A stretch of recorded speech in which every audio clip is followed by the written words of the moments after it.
Menteri Koordinator Bidang Perekonomian Airlangga Hartarto mengapresiasi antusiasme warga Kota Ambon turut berkontribusi dalam penanganan pandemi COVID-19. Dia menilai antusiasme warga Kota Ambon untuk memperoleh suntikan COVID-19 di Kota Ambon cukup banyak.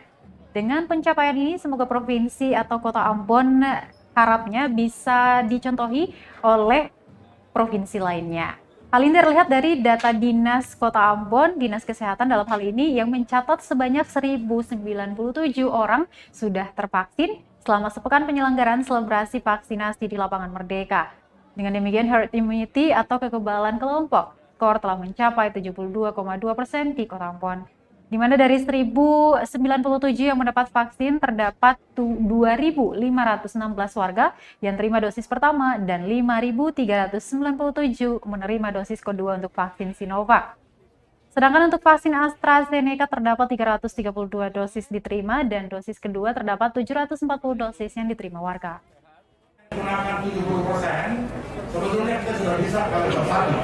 Tetapi karena indikator sekarang, mungkin di tahun-tahun mendatang kita bisa mendapatkan sebuah rumah sakit.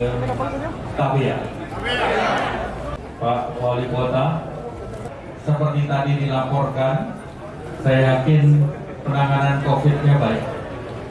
Jadi mengapresiasi juga bahwa penurunan kasus di sini itu sudah mendekati 95% dari tanggal 9 Agustus.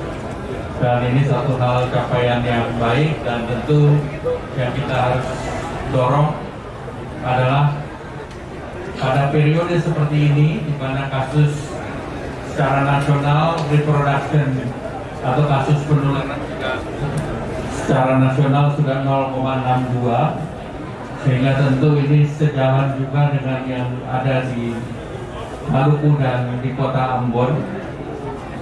Namun kita tidak boleh berpuas diri, kita harus waspada karena kemarin saat kasus naik secara nasional di bulan Juli itu 570.000 kasus kumulatif dan juga terkait dengan positif kasus aktifnya juga di atas 50.000 dan alhamdulillah sekarang secara nasional itu sudah di bawah 5.000.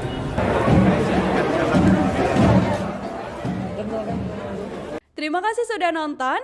Jangan lupa like, subscribe, dan share ya.